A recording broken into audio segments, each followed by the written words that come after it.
রাত্রি 12টার দিকে টুক করে একটা মেয়ের ফেসবুক প্রোফাইল আপনার সঙ্গে সাজেস্ট করছে, আসে কি আসে না কথা বলেন?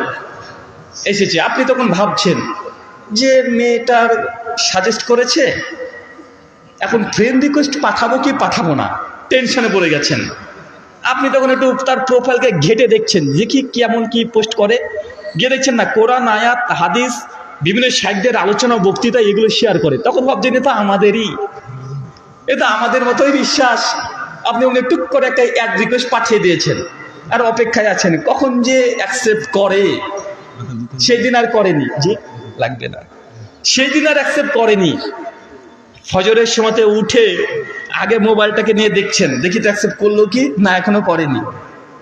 আবার ফজরের নামাজ পড়ে ঘোরাঘুরি করছেন, দুপুরবেলা দেখছেন টিং টিং করে আওয়াজ মোবাইলে, কি হয়েছে দেখি মেয়েটা অ্যাকসেপ্ট করেছে। আর বাঘ বাঘ, আপনি খুশি, অনেক খুশি। আছে না নাই? কারা আছে একটু হাত তোলেন তো। হ্যাঁ, একজনও নাই, ঝুলে হাত তুলেছিল কয়েকজন। এই যে শয়তান আপনাকে ছোট ছোট রাস্তা দেখাচ্ছে, কথা বুঝতে পারছেন? একদম ছোট ছোট রাস্তা দেখছি অ্যাকসেপ্ট করে নিয়েছে। এখন মেয়েটা কোনো একটা দেখছেন 2-4 ঘন্টা পরেই একটা পোস্ট করেছে ফেসবুকে, পোস্ট, জাস্ট একটা পোস্ট, একটা কোরআনের আয়াত বা হাদিস। আপনি সঙ্গে সঙ্গে পোস্টটা দেখে অনেক খুশি, পোস্ট করেছে, টুক করে একটা লাইক মেরে দিয়েছেন। আছে না নাই? লাইক মেরে দিয়েছেন, বাহ খুব চমৎকার। চলে গেল 1 দিন 2 দিন 4 দিন শেষ, আবার একটা পোস্ট করেছে, খুব সুন্দর একটা হাদিস দিয়েছে। আপনি তখন গিয়ে কমেন্টে লিখছেন মাশাআল্লাহ। আছে না নাই? মাশাআল্লাহ মানে আস্তে আস্তে বাড়ছে, বাড়ছে কি বাড়ছে না? বাড়ছে। শয়তান তার রাস্তা প্রশস্ত করছে, একদম সুস হয়ে ঢুকবে আর ফাল হয়ে বেরিয়ে চলে যাবে, আপনি বুঝতে পারবেন না। আবার 4-5 দিন পরে আর একটা পোস্ট দিয়েছে, সঙ্গে সঙ্গে আপনি মাশাআল্লাহ লিখেছেন, আর দেখেছে মেয়েটি আপনার মাশাআল্লাহ একটা লাইক মেরেছে, একদম বাঘ বাঘ খুশি, এই তো কাজ হয়েছে এবার। আছে না নাই? মোটামুটি তার মানে চলছে কাজ। তারপরে আপনি পোস্ট করেছেন, দেখি আমারটাতে লাইক মারে কিনা, আমারটাতে লাইক মারে কিনা দেখি, অপেক্ষা করছেন আপনি একটা পোস্ট দিয়ে। বুঝছে আপনার পোস্টে এসে দেখেছে যে মাশাআল্লাহ সুবহানাল্লাহ, আর আপনি গিয়ে ডাইরেক্ট লাভ রিয়াক্ট। বা আছে না নাই কথা বলেন? এগুলো হয় কি হয় না? হ্যাঁ এগুলো আছে, একদম গিয়ে লাভ রিয়াক্ট। যখন দেখছেন আপনি লাভ রিয়াক্ট দিয়েছেন, আপনার রিয়াক্টের নিচে ও আপনাকে একটা লাইক দিয়ে রেখেছে, আপনি বলছেন রাস্তা এখন পরিষ্কার, কোনো সমস্যা নেই। রাত্রি বাজতে 12টা 1টার পরে দেখছেন একদম সবুজ বাতিটা জ্বলছে তার, মানে ওই মেয়েটার। আপনি বলছেন কি ব্যাপার এত রাতে জেগে আছে, আমি তো জেগে আছি। টুক করে আসসালামু আলাইকুম, একদম মেসেঞ্জার ডাইরেক্ট। আছে না নাই? আছে না ভাইজান? আছে। সালাম দিয়ে রেখে দিয়েছেন, দেখছেন যে উত্তর আসে কিনা, উত্তর আসে কিনা, উত্তর আর আসে না। একদিন পার হয়ে যায়, তারপরের দিন দেখছেন যে হ্যাঁ ঠিক আপনাকে ওয়ালাইকুম আসসালাম দিয়েছে। আপনি তখন লিখছেন তারপরের দিন যে কেমন আছেন আপু, মানে আপু দিয়ে শুরু, দিনী বোন। আছে না ভাইজান? সোশ্যাল মিডিয়াতে ফিতনা হচ্ছে দিনী ভাই আর দিনী বোনের। এরা সব দিনী ভাই আর দিনী বোন রাত্রি 12টার পরে গল্প করে। আছে না ভাইজান? অনেক মেসেজ, অনেক। আর এই সোশ্যাল মিডিয়ায় সব কিছু প্রকাশ হয়ে যায়, মানে 2-4 দিন এটা করছে, পরের দিন দেখাচ্ছে ওগুলোকে স্ক্রিনশট নিয়ে সব ভাইরাল করে দিচ্ছে, আর আমাদের চোখে চলে আসছে। এরকম কত ঘটনা দিনী ভাই বোন দিয়ে মানে পরিচয় দিয়ে রাত্রি 12টার পরে গল্প। আবার আমাদেরকে প্রশ্ন করছে যে হুজুর আমি একটা মেয়ের সঙ্গে মেসেঞ্জারে কথা বলি, তবে অন্য কোনো কথা বলি না হুজুর, শুধু ইসলাম নিয়ে কথা বলি, ইসলাম তাকে জানাই শিখাই বোঝাই, এটা কি জায়েজ হবে?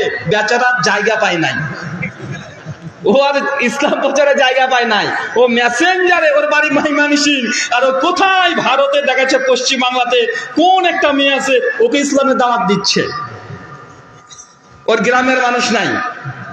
এরকম আছে না নাই? আছে। শয়তান আপনাকে ধীরে ধীরে ধীরে ধীরে ধীরে ধীরে একটার পর একটা একটার পর একটা রাস্তাকে ছোট থেকে ছোট ধাপেতে ধাপিতে উঠতে উঠতে আপনাকে একদম ছাদ পর্যন্ত রেখে দেবে। যখনই মেসেজে 2-4 দিন কথা চলবে, তখন বলবেন যে আপু আপনার বাড়ি কোথায়? তো আমার বাড়ি ময়মনসিংহ। কোন ক্লাসে পড়েন? তো আমি এই ক্লাসে এসএসসি দিয়েছি। ও তাই? আমিও তো তাই, আমিও দিয়েছি। এই কথা চলছে চলছে, হঠাৎ করে কথা বলতে বলতে বলতে হঠাৎ করে একটা ডাইরেক্ট অডিও কল, যে আর টাইপ করতে পারছি না, এখন অডিও কলের কথা 2 মিনিট 4 মিনিট হলো, তারপরে আবার 10 মিনিট 12 মিনিট, এরপর ভিডিও কল, আছে না নাই কথা বলেন? এরপর 1 মাস 1.5 মাস পরে চলতে চলতে সামনে 14ই ফেব্রুয়ারি, আছে না নাই? সামনে অমনি 14ই ফেব্রুয়ারি, অমনি ডাইরেক্ট প্রস্তাব যে 14ই ফেব্রুয়ারি ভ্যালেন্টাইন ডে, এই দিনে চলে আমরা একটু করে যাই ঘোরাঘুরি করি। কথা বুঝতে পারছেন না ভাইজান? এই যে শয়তানের কৌশল, শয়তান জানে একজন যে 5 ওয়াক্ত সালাত আদায় করে একে প্রথম দিন কোনো মেয়ে যদি তাকে প্রস্তাব দেয়, এই মেয়েটি গ্রহণ করবে না, আর ছেলেটা প্রথম দিন খারাপ একদম জিনা পর্যন্ত প্রস্তাব দিতে পারবে না, তার ইমানে তাকে বাধা দিবে, ইমান তাকে দুর্বল করতে দেবে না। কিন্তু শয়তান এই জন্য ছোট ছোট মাধ্যম থেকে আস্তে আস্তে আস্তে আস্তে আপনার জেনা পর্যন্ত নিয়ে যাবে, আপনি নিজে বুঝতে পারবেন না।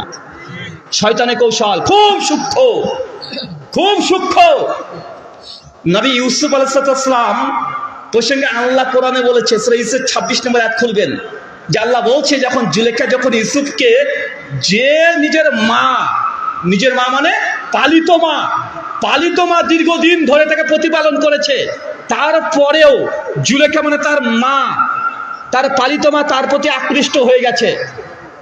আর নবী ইউসুফ আলাইহিস সালামের প্রসঙ্গে আল্লাহ বলছেন যে ইউসুফও ওই দিকে ধাবিত হয়েছে, আমি রক্ষা করেছি। মানে আল্লাহ যদি রক্ষা না করতো, বোঝা যাচ্ছে যে নবী ইউসুফ সেদিকে চলে যেতেন। কথা বুঝতে পারছেন না ভাইজান? মানে কত বড় ফিতনা, কত বড় ভয়ঙ্কর জিনিস। কিন্তু আমরা এই জিনিসগুলো সোশ্যাল মিডিয়াতে এসে আমরা হাতের ময়লা মনে করি কি করি না? চলছে comment, like, Facebook share, audio call, video call, হাজার হাজার জিনিস চলছে। এখান থেকে যদি বিরত থাকতে না পারেন, জেনে রাখবেন আস্তে আস্তে আস্তে আস্তে ছোট ছোট গুনাহগুলো বড়তে রূপান্তরিত হয়ে যাবে, আপনি বুঝতেই পারবেন না। আল্লাহ সুবহানাহু ওয়া তাআলা আমাদের এখান থেকে তুমি প্রত্যেককে রক্ষা করে, সকলে বলি আল্লাহুম্মা আমিন। সহিহ বুখারী হাদিস নাম্বার 660, আল্লাহ রাসূল বলছেন কিয়ামতের সংকটময় সময়ে 7 শ্রেণীর মানুষকে আল্লাহ আরশের নিচে স্থান দিবে। কয় শ্রেণীর?